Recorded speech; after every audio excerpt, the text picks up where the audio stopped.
Welcome to the Business Spotlight, where today the spotlight is shining on John Gutierrez from Just Event Services. Welcome, John. Hi, thank you for having me. Nice to be here. Thank you very much for being here.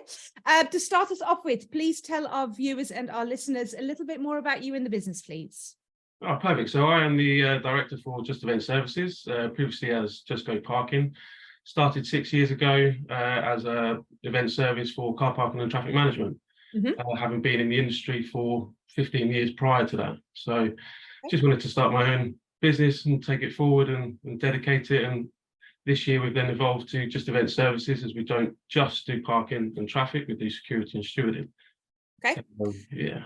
So was starting a business something that you'd always wanted to do, or how did you make that decision to all of a sudden go and work for yourself? So it was always a dream, and in all fairness, I got into events when I was 15, on weekends working, out of school.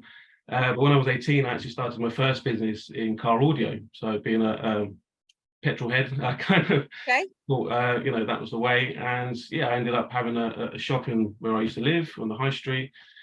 And then we got hit in 2008 with the recession, and it then just went downhill. We tried going online, and it was just a bit slow. Obviously, online presence wasn't that big back then. So yeah, ended up closing, going back into events full time. And I went back as a security guard. It eventually ended up as a supervisor to event manager to then facilities manager for the venue that I was working in within like a 6-year period.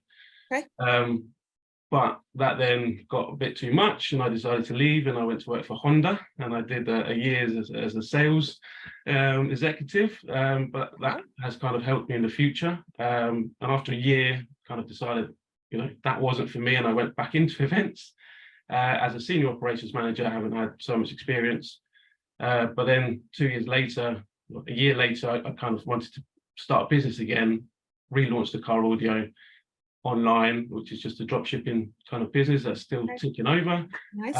But then 2017, I kind of thought, well, I've been in events for a long time. I kind of just like doing car parking and traffic management. So I left and just started up Just Go Parking from scratch. There was no support or anything behind me. It was just kind of get go, use up what you've got, bit of savings, and off we went, and worked with people that I'd been working with, and it all kind of took off.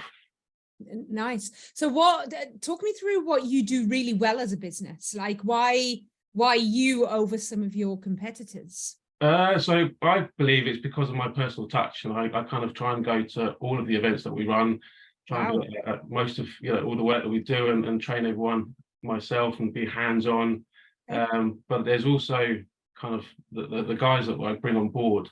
I try and allow them to kind of use their own initiative and empower them basically to do the job and take kind of full responsibility and so yeah, kind of very personal touch, I believe. Okay, I like that. Although I can imagine that some nights you might have double gigs, right? So how do you then pick? So yeah, there's a couple of weekends that we call super weekends, just because we have 3-4 events on at the same time. Obviously can't split myself into 4. And I bring on board experienced managers and freelancers that I work with and have worked with, and use them to help me out. Do you then go to the one that you want to go to the most? Like, do you pick? Is that how it gets selected? Well, I'll go to the biggest and busiest one just to make sure they go well. So we're still small, so I need to make sure that all of our jobs are delivered properly to my standards. So yeah, I like that. So what about you've had a couple of businesses over the last couple of years, so you've had, I would imagine, some great challenges throughout all of that. What talk me through some of those, like what have been some of the key ones that jump out? So obviously the main one was obviously COVID, especially in the events industry. So 2019, Just Go Parking was in a good foot, and the following year was meant to be really good. So 2020 was going to be a really good year. We delivered 2 weeks in January, and then obviously our season is from March to December now, but there's always a quiet period in January and February, so that was cool.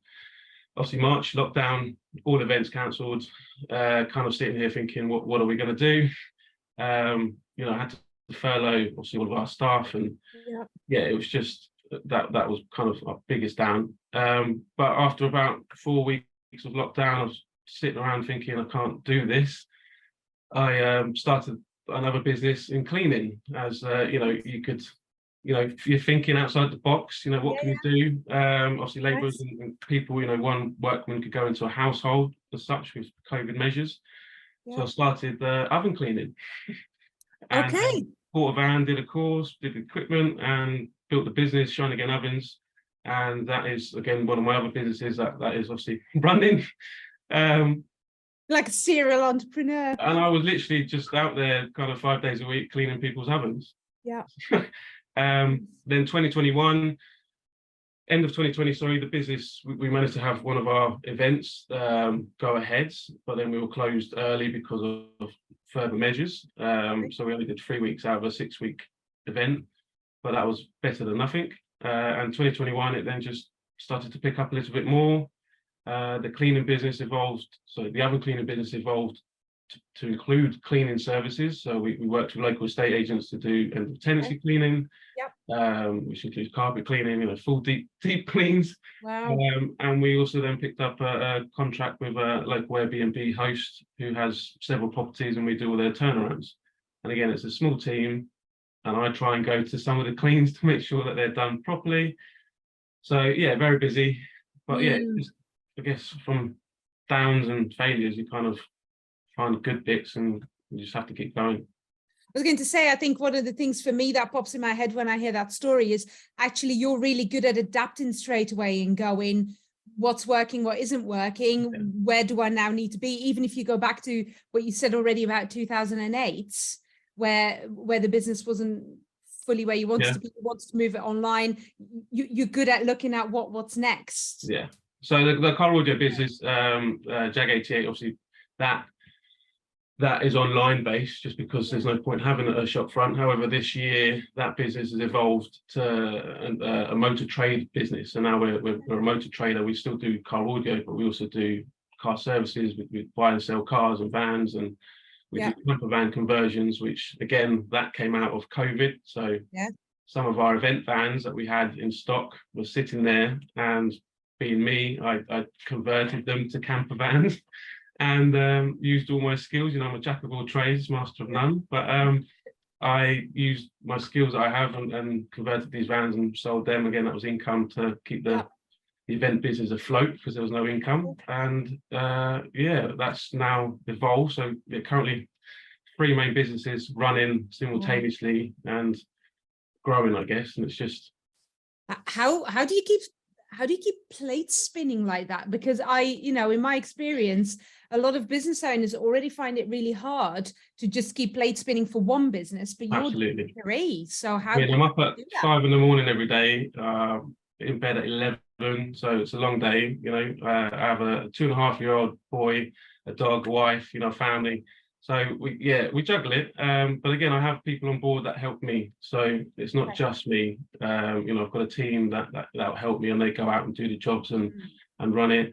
And it's only really this year that we've started to grow as where we are, and having outside help from admin and HR and finance. So it's not just me, but to keep them all spinning, I guess I just I'm up early, bit of meditation. I like to train regularly. That's another story, but I'm also a personal trainer. But of course, as you do, as you 2018, I was a beast. Well, I say I was a beast. I was very overweight. I admit that, and I kind of just wanted to get healthy. And I had a personal trainer who pushed me to become one. And I then have a small gym as well that I kind of, I don't do many one-to-ones, but there's a handful of people that I still help.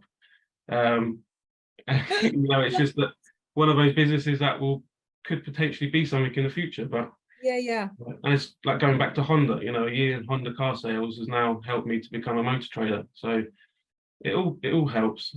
It all helps. So if you now look back on your entrepreneurial career, hard word that, what have been some of your biggest wins? My biggest win, I guess, has been my Just Event services that we've managed to keep keep it going through COVID. And you know, when I started, I was a one-man band show, and to gain some of the contracts I got, you know, I think was quite a success for myself. And that was just because of my experience and I guess my work ethic that they gave me an opportunity. And you know, we've grown with some of the events, which has been really great. Yeah, love that. What about learnings? What have you learned in all this time? What are some of the key things that are jumping out there? Oh, wow. Personally, it's just to keep going. You know, you can't become successful without failures, you know, and just you have to embrace failure, or you can't let it get to you. You know, I don't believe in failure. I don't believe in giving up. You know, I don't like giving up and or a quitter. I guess that's just my mindset. And I just, even though it might not be working out, you know, you have to just find a solution or find something to keep going. So yeah. And then my biggest win, I guess, is just being able to. The whole reason of being self-employed and being an entrepreneur and trying to run my own business was that when I started a family, I could spend time with my son. Yeah. And that's just been, obviously COVID helped, I guess. But yeah, I've been able to spend so much time with him. And even now I take 2 days out a week of the business to spend with my son, and then my wife can go out and work and she can have a life as well. Nice. And yeah, we share it, and yeah, we love it. So love that. And actually that's an important one, because that's something a lot of people strive towards. It's that work-life balance. I don't necessarily believe that that's the right terminology for that. Well, that was again one of the reasons, I guess, why I left full-time employment to start my own business, was just I didn't have a work-life balance. It was all work, no life. Yeah. You know, doing 80-hour weeks for another business, and when you can probably go and do it yourself, that was my mindset, and that's what I've done. And yeah, it's worked out. Well done. Good for you. Now, on the flip side, I guess, what still keeps you awake at night? Like, what are some of the things as a business owner that keep you awake? I guess the biggest one is always financials. Just, you know, making sure that you keep the power on, right, the lights on, and that in the quieter months you can keep that going. But for me, it's more about making sure my staff get paid. You know, so just ensuring that they are well paid and paid on time. That's kind of my biggest headache, because you always got payments coming in from different sides. And again, being an entrepreneur and doing it yourself, I mean, I'm not a millionaire. I kind of still work hard to do, and it's never been about the money. It's more about living the lifestyle and just being able to have that work-life balance, have a good life, enjoy ourselves, and I guess the money will come. Kind of have to trust yourself, don't you, that you keep doing the right things every day. Yeah. Now, equally, and that nicely links us on, like the next 5 years, what's happening for you? What's on your plan for the next 5 years? So next 5 years, I guess the goal is just event services to get to a landmark financial figure, I guess. Right. You know, so I'd like to have a £1 million turnover company. And that's kind of one thing to tick off the box, and you know, we're not far off, but a few more years and we'll be there. And that, I guess, would be the same for other businesses that I've got, to try and get to certain landmarks. But at the same time, within those 5 years, I want to be able to let go a bit and to take more of a step back. Or not early retirement, because, you know, I'm 35, I'll be 40, so it's just more about being able to have these businesses running simultaneously without me there as much. Yeah. And there's more plans. There's my dreams and ideas never stop. Every day I come up with something new that I'm like, oh, maybe I could do this, maybe I could do that. And it's just continuing to grow, I guess, and fulfilling. I have not regrets, but there's things that I wish I could have done, you know, should have done, didn't do. And I guess having looked back at that, it's kind of not doing that again. And just, if I want to do something, got an idea, a plan, you know, put it down in paper and see if it works, and then giving it a go. And if it doesn't go, you know, look at something else. What are some of those regrets? I guess it's more kind of property wise. You know, when I was younger, I was earning well, but I decided to have a good time and nicer cars and spend money on stuff rather than buying a property. You know, there was a property we looked at, probably 12 years ago, and it grew by almost 300,000 in 10 years, and you're like, wow, that could have set us up now. So yeah, it's just, that's probably one of the biggest, but just other things like the car audio business back then, online, persevering, not kind of closing it down and then retrying a few years later. Because when I look at it now and I go to some of the events that we display at as well for the car audio, we could have been in a certain position. Yeah. Some of the guys that I know that started at the same time are, and we're not. So it's, yeah, little things.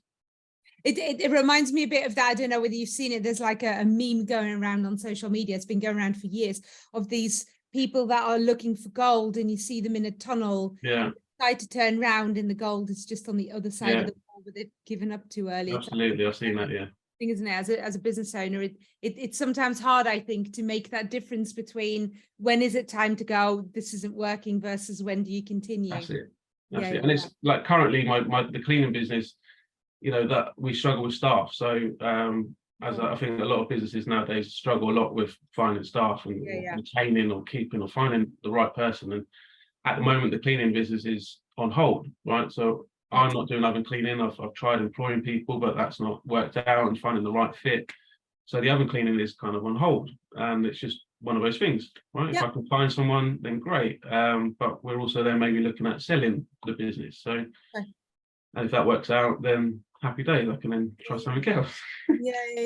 But at the same time, the cleaning business, we just do ovens and the tenancy cleaning. The plan was to then evolve to like window cleaning, gutter cleaning, evolving that business into all the other parts that are available. So if you look 5 years ahead, what kind of challenges are you expecting will come up that will have an impact on your businesses? I guess the economy, really, not knowing what the economy is going to do. That's just, at any time, if there's a recession, and again, things go downhill, so things don't happen. You do see over time, the last few years, ticket sales and events have reduced. And obviously prices go up, so people can't afford it. It's just, I guess the economy is one of the biggest. I'll keep persevering, but it's probably the biggest one. But then equally, what opportunities does that bring for you? Absolutely. So then, there's other businesses that could be started and services to help other people, and there's always that. Yeah, absolutely. And I guess another question that I've got a client who's similar to you, like always new ideas and always thinking, oh, I could maybe do this and I could maybe do that. How do you decide what to run with or what to park for now? So in all fairness, I guess my best advisor is probably my wife. I kind of bounce all ideas. You do realize this is on video, right? So she can now have this for eternity. I love it. No, we've been, in all fairness, we've been together since we were 16. So we, yesterday, in all fairness, was 19 years that we've been together, and we grew up together. We've evolved together, and she supported me throughout the whole process of whatever I want to do. And there's ideas that she'd be like, what? No, not now, all sort of thing. And so she's my whiteboard that I bounce off, and kind of gives me a bit of sanity. And I've got a few close friends and stuff that I'll speak to, and it's just getting advice and speaking to other people sometimes. It's kind of sound checking what they think as an initial sort of bit of market research. Almost. But what's important is also then finding or speaking to people that have the same sort of mindset, because sometimes some people don't, and they'll laugh at what you're thinking or what you're saying, and you're like, well, personally, I don't believe then they're dreaming big enough. It's a dream. It's not like I'm going to do it. It's just maybe, how about this? But I guess if people aren't laughing at your dreams or whatever, then you're not doing it right. I absolutely love that one. And actually, it's an interesting one, especially for you as a young business owner still. I often find a lot of my younger clients find that really hard, that they've got all these ambitions and their friends don't share that, and they almost get to a stage where they either slowly start drifting apart, and they're not ready for that. And some do. I mean, I'm quite lucky. I've got quite a few close friends that have their own businesses, and they've done it. Maybe just the one business, but they're doing it, and I've got friends that are currently looking at starting to run a business, because again, they've kind of maybe come to the same level. I don't know, but you know, I guess it's just You've been their inspiration. influence. Yeah, yeah, Do yeah. it. Do it. Nice. So who's actually nicely leads me on. Who's your inspiration? Who do you look up to? Who's got that voice in your ear?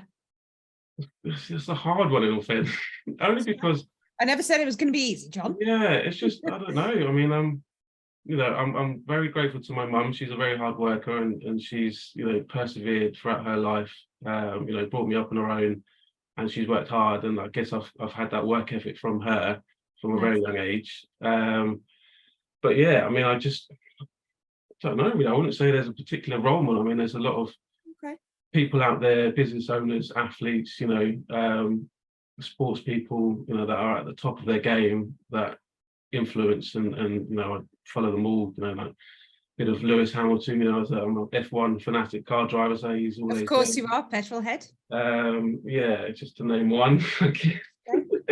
But again, just yeah, it's just there's so many, and it's just so broad as well. It's just that we kind of what are some of the things that you're looking for in those kind of people? mindset, I guess. Mindset, really, you know, and it's just so having gone down the healthy route and stuff, you know, and looking at people's ways of living, and how they're kind of presenting themselves across to people, you know, being nice and kind, and you know, rather than the opposite. And yeah, I don't know, just yeah, being on the same mindset, similar wavelength. I like that. What do you still want to achieve in the next 5 years? Not with the business, but you personally. Me personally, I think I've always been trying to achieve that six-pack. Yeah. How close are you? Still not there. I'm getting close. Okay. That's allegedly hard work. That's never been on my list. My personal dream is just I'm still I'd say a point racer. You know, I want to have a garage full of all my favorite cars. You know, and not even exquisite cars. They're just old, you know, sports cars that you know, I'd love to have. You know, I'm all about old rather than new. I don't like new cars. Fair enough. You know, and just having that.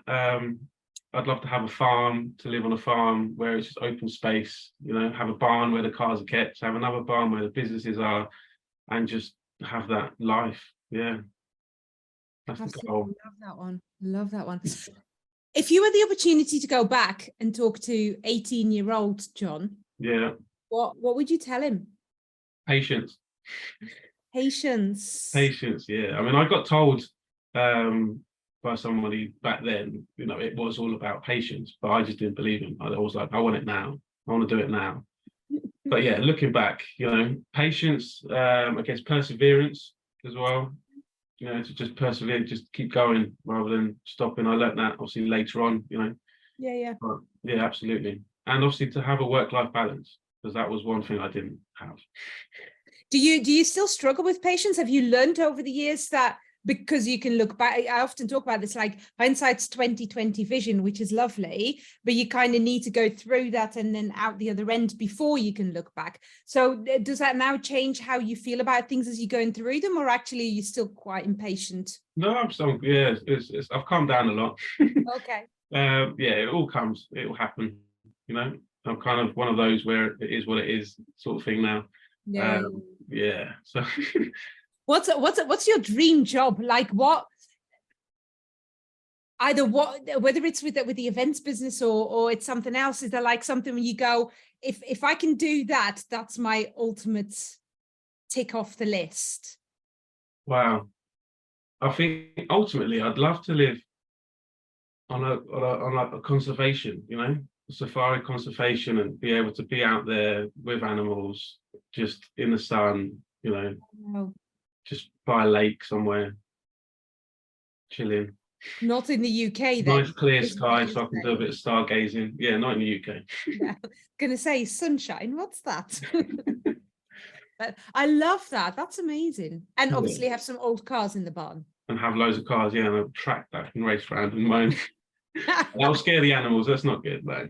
No, well, we need to keep those separate. I'm sure your boy, as he's growing up, will be very pleased with having a track outside somewhere. Well, at the moment, in all fairness, you know, he's into the whole wildlife, and you know, he's out there in the garden rain or shine, he loves it. And we have a woodlands nearby, and we go for a walk with him every day, and he loves it. Oh, bless him. Top 2 tips, your top 2 tips for anybody who's thinking about starting a business right now. What would you tell them? Do it. Do it. Just do it. Sometimes you can analyze and you can have your plans, you can write all your risks, you can look at the pros, you can look at the cons, you can just, you talk yourself out of it in the end, I guess. And that's what I think. You just do it. If you've got an idea and it makes sense, do it. Love that. Just do it. And funnily enough, that's a piece of advice that keeps coming back quite regularly.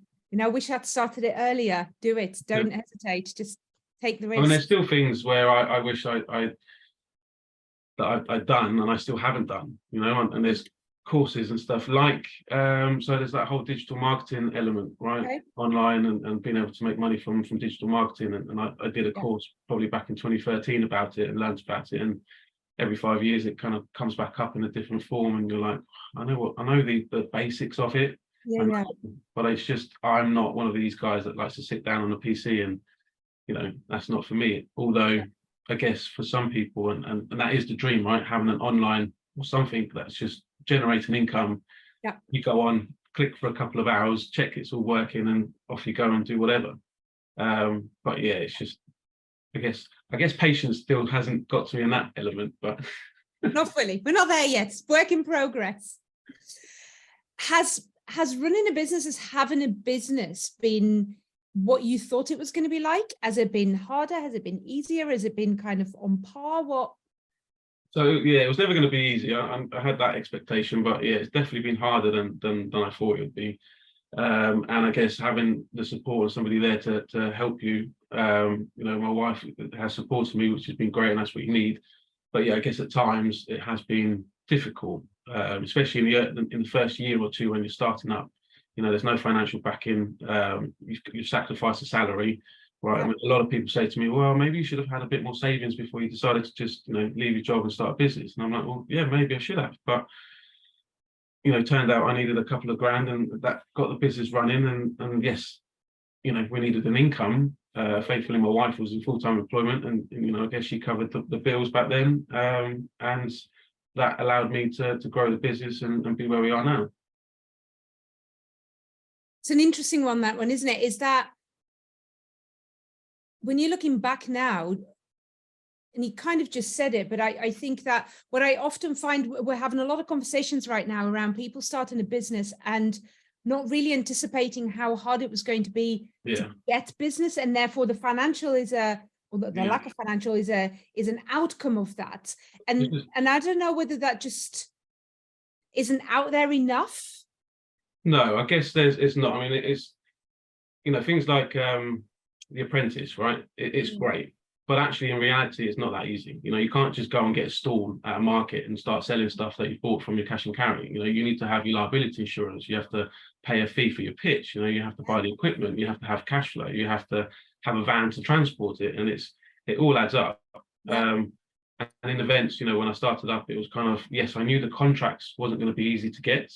But that was going to always be part of it. But I guess it was more like the insurances, the accreditations, all the training you have to go through, all the stuff you have to have in place. Your CRM for your staffing, your application form, your website, your phone line. The list goes on. Your overheads end up growing to a point where it's kind of a full-time salary outgoing without that coming in until you've got. And in the industry, events-wise, they're events, they're 1, maybe 2 day events. They're not dailies. No. Which again is something that I've learned, and I've managed to build on, try and find work that is a daily income, because that is actually your bread and butter. If you have something that is there 7 days a week coming in, even if it's just one person at one car park, that actually pays the bills, in all fairness. Yeah. And the overall contract worth is more than sometimes some of these bigger events that we do. And you think, people say to you, that's a money maker, and you're like, not really. It is, but it's a one-off. It's 1 week. And you have to feed off that for the rest of the week, the month, the next 3 months. One of our biggest events that we do is in Christmas time, fairly local. You might have heard of it, Lapland UK. Yes, I have Just a indeed. little plug, yeah. So we've been there for 5 years, and we started off again when they were a bit smaller. Now they're huge, and we're still doing the car parking and traffic management. But again, everyone's like, that's massive. And I'm like, it is, but then outgoings is massive. You know, it's a lot of staff and a lot of equipment, a lot of stuff. And you think it's 6 weeks worth of work that will always, you know, maybe keep the business going for the 2-3 months that we don't have to work.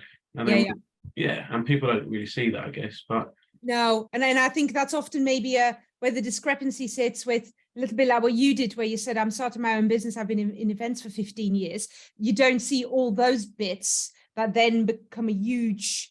And there's also things about all this. There's also other things that you don't realise, where it's like you're a small business. You've got you've jumped that one, right? You've jumped that hurdle. You've got your accreditations. You've got that, but then you try and get the contracts, and then they won't give it to you because you're either too small, you know, or you're new. They don't really know. You don't have a reputation. They're just going to be working off like myself, which I was lucky because people knew me, so they were like, "We'll believe in you." Okay. But also then some like councils that we found wouldn't give you the work because you didn't have the business turnover. Okay. So you then have to have like a certain turnover for somebody to look at you and think, you know, you're going to be able to manage this. So yeah, I mean, we're thankful now, 6 years on, you know, we're fortunate that actually we don't have that problem anymore. We've got our reputation, and to this day I still don't advertise my events business. It's still recommendations and word of mouth. Wow. Which I'm, again, probably one of my highlights, I guess. One of my wins is we haven't spent that money on, in all fairness, in any of my businesses. It's all word of mouth and recommendations. So yeah, I love that. I always say this to clients, I love word of mouth because it means you're doing a great job, because else people wouldn't recommend you. Yeah. The downside to word of mouth is you can't plan for it. No. So it's kind of almost like a two-edged sword, that one. Well, we picked up a new contract for the events last week that I got a phone call for 3 weeks ago from a client that I went to visit 4 years ago, you know. And they called me up. They're like, "You still doing parking?" I'm like, "Yeah, absolutely." Well, when can you start? It's like, wow, okay, cool, nice. Give me 3 weeks, please.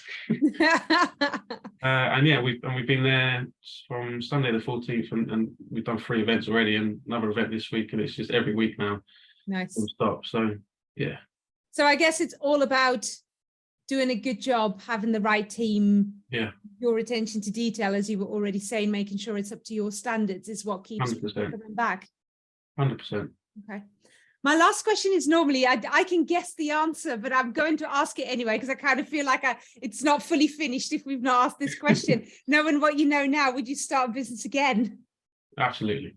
Absolutely. I thought that might have been the answer. In all fairness, knowing what I know now, like if, you know, being at 20, I would have probably started the oven cleaning business, because actually, you know, I like working for myself and being on my own and being in my own mindset. And, you know, that's a one-man band job that you can go out and do and actually make quite good money from it.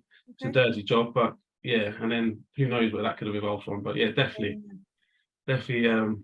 would start a business again. Serial entrepreneur in the, well, you already are one, but you know, I can see you having multiple different businesses over the next couple of years. Fantastic. Well done.